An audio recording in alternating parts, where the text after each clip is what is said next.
বাহিরে বৃষ্টি হচ্ছে আর আমি এখন রান্নাঘরে যাব রান্না করতে।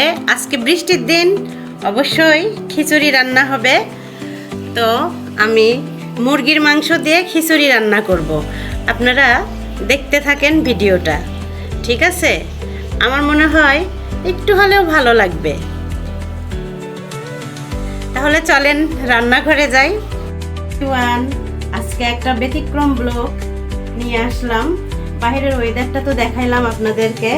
আজকে বাইরে একদম বৃষ্টি, সুন্দর। সকালবেলা ঘুম থেকে উঠেই দেখি প্রচণ্ড বৃষ্টি। আর বৃষ্টির দিনে আমার তো হয়ে যাবে খিচুড়ি, এ তো বলার মানে কোনো কথাই নাই। আমি খিচুড়ি রান্না করব। তো আজকে এই যে দেখতে পাচ্ছেন আমি রান্না করতেছি, এটা একদম সরাসরি কোনো এডিট ছাড়া, কোনো একদম এডিট করি নাই ভিডিওটা, একদম এডিট ছাড়া ভিডিওটা করতেছি। তো আমি আশা করি আপনাদের কাছে ভালো লাগবে। আর ভালো না লাগলেও দেখতে দেখতে ভালো লাগা হয়ে যাবে, কোনো সমস্যা নাই। তো এই যে আমি আজকে মুরগি দিয়ে, এই যে মুরগি দিয়ে রান্না করব। প্রথমে পেঁয়াজ দিয়ে দিলাম, তারপরে আদা রসুন দিয়ে দিব। এই মশলা টশলা একটু এখানে বেশি দিতে হয়, কারণ খিচুড়িতে এই মশলাটা বেশি দিলে, এই মুরগিতে মশলা বেশি দিলে ভালো হয়। আদা রসুন দিয়ে দিব। এই যে আদার পরিমাণটা একটু বেশি দিলাম।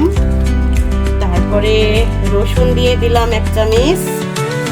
আর এগুলো হচ্ছে ডাল, মসুরের ডাল, তারপরে হলো মটরশুঁটি, তারপরে আরো মুগ ডাল আছে। আমি মুগ ডাল এখনো বের করিনি, তবে মুগ ডালটাও দেব। মুগ ডালটা বের করব, মনে ছিল না যে আমি ভিডিও করব, হঠাৎ করেই ভিডিওটা চালু করলাম।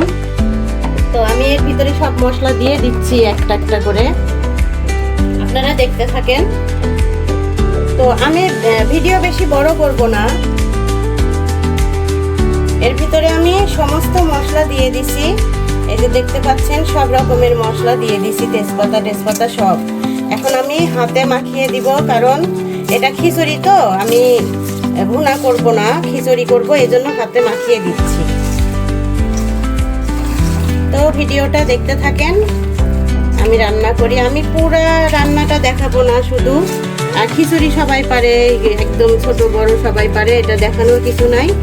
আজকে আমি ব্লগ রেডি করতে পারি নাই, এই জন্য এই রান্নাটা আমি করতেছি, সেটা একটু ভিডিও করে নিলাম। যে ব্লগ যেহেতু দিতেই হবে, আমি ক্যামেরার সামনে এসে কিছুদিন হচ্ছে আমি বেশি ক্যামেরার সামনে আসি না, যতটা পারি অন্যভাবে ভিডিও রেডি করি। আমি বেশি মাখাবো না তরকারিটা।